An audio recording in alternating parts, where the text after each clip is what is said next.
Welcome back to the True People's Radio, the Thom Hartmann program. Well, you've heard the U.S. Chamber of Commerce's side of this, and I guarantee you they and their corporate buddies are going to be throwing hundreds of millions of dollars, perhaps billions of dollars, into trying to defeat the Employee Free Choice Act, what they refer to as card check. John Youngdahl is with us.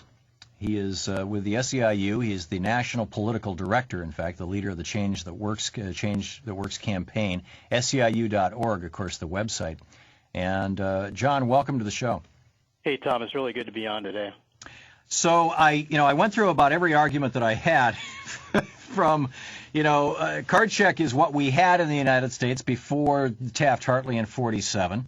Card check is what they have in Canada, and it works quite well, thank you very much. And we're not hearing all kinds of, people aren't screaming, running out of Canada going, oh, my God, the union bosses are intimidating me. They have a 35% unionization rate there, which is not, the 50 or 80 or 90% that seems to so terrorize the American business community. I laid out the argument that, for that matter, registering to vote, which is a public thing, your voter registration is public, your party affiliation is public information, is not that different from registering to have a union. And once you've registered to have the union, once you've signed the card, then all the elections for who's going to be the president, what are the bylaws going to be, what contract are you going to vote, all that stuff is secret ballot. That the whole secret ballot thing is a canard, is an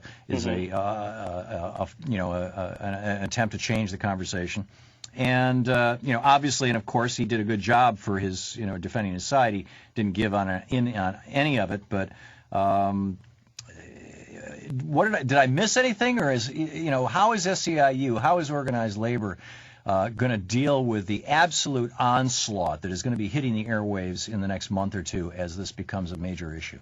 No, I think you hit all the major points. I mean, the Chamber likes to refer to this as a card check bill when it actually is employee free choice. And that's really what this is all about, is giving workers the right to decide whether or not they want to have a voice in the workplace. It doesn't force anything on anyone, and really that's what they fear, is that we start to use the correct terms, and they're trying to paint this as a bill that will take away the secret ballot when we've had the secret ballot. The problem is in 1974 the rules changed, and it gave the employers the right to basically turn down workers who wanted to use the card check. We call it a majority sign-up as an option. In 74 or in 47? No, 1974 is when the final court case came down. I thought it was Taft-Hartley in 47. I'm sorry. Give me the details. Yeah, well, that weakened labor laws generally, but 74 was the court decisions that basically gave the employer the choice, not the employee the choice on whether or not they wanted to use majority sign-up or not.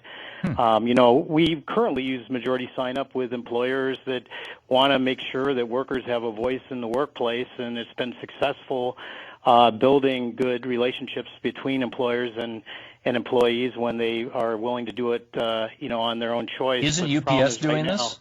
Isn't UPS allowing card check to go forward? Yeah, UPS, we've had Kaiser Permanente has also, offered this to their employees as a way of signing up if the employees want to join a union. So there's a lot of major employers who have done this. What the Chamber fears is that, this will give the employees, the ability to choose, and that's what they want to try to take away. Right. Interesting. So back to the question, how are you guys going to deal with this onslaught, what is going to be, I mean, we all remember, many of us remember the advertising campaign that followed Hillary Clinton's attempt to moderately change our national health care program, the old Harry and Louise ads. I think we ain't seen nothing yet.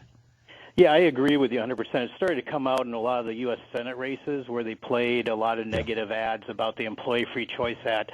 To their concern, none of those resonated with the public, and in all the cases that were competitive, the ads did not work.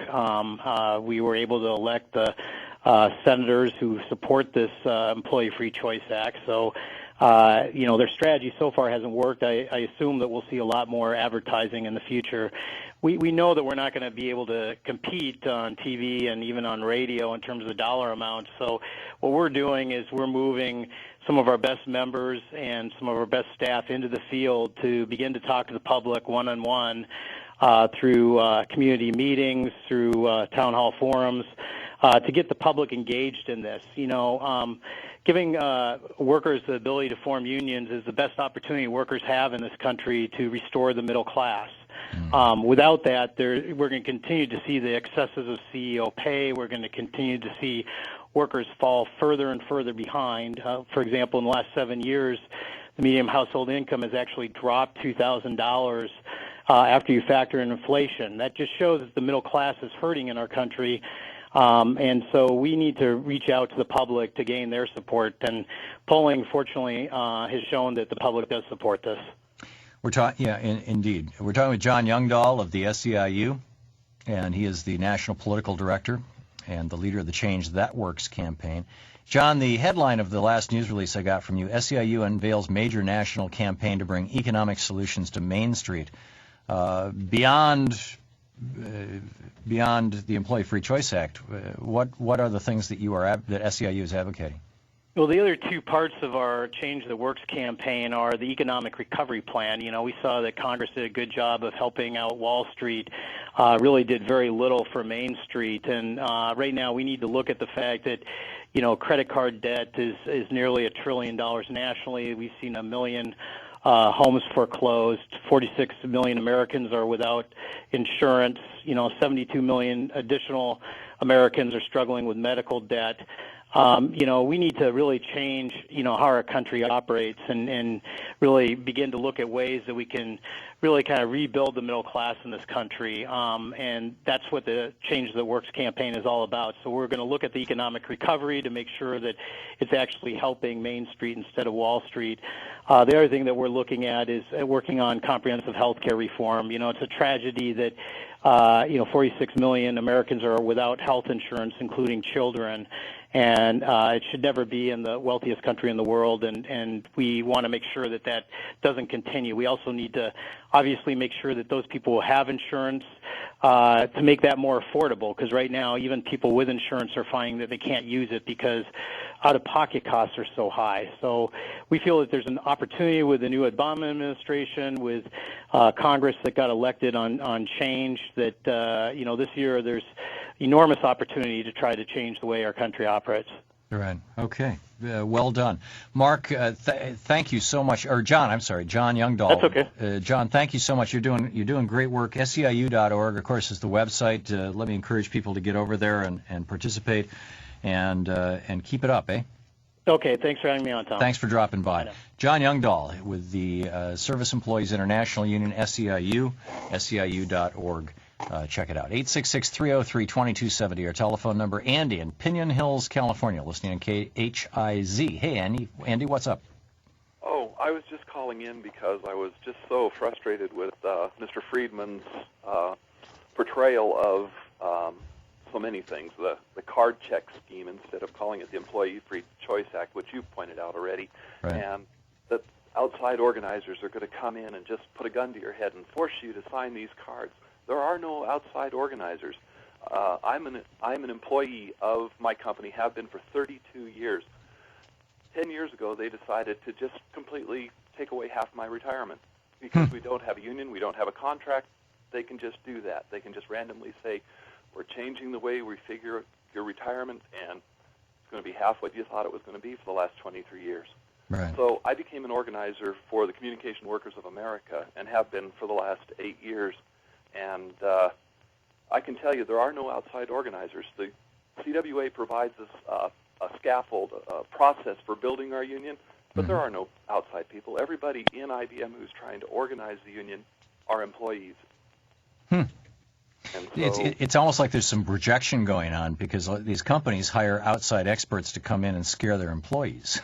Yes, they do. And he was trying to say, oh, the employers don't use processes like firing employees or threatening to move plants. I can tell you for sure my employer has moved plants and has retaliated against me personally, although I'm still working here. Yeah. They've retaliated by taking away bonuses and things like that to my coworkers to try and intimidate me into stopping what I'm doing. Remarkable. Andy, thanks a lot for the call and for the heads up. I appreciate it.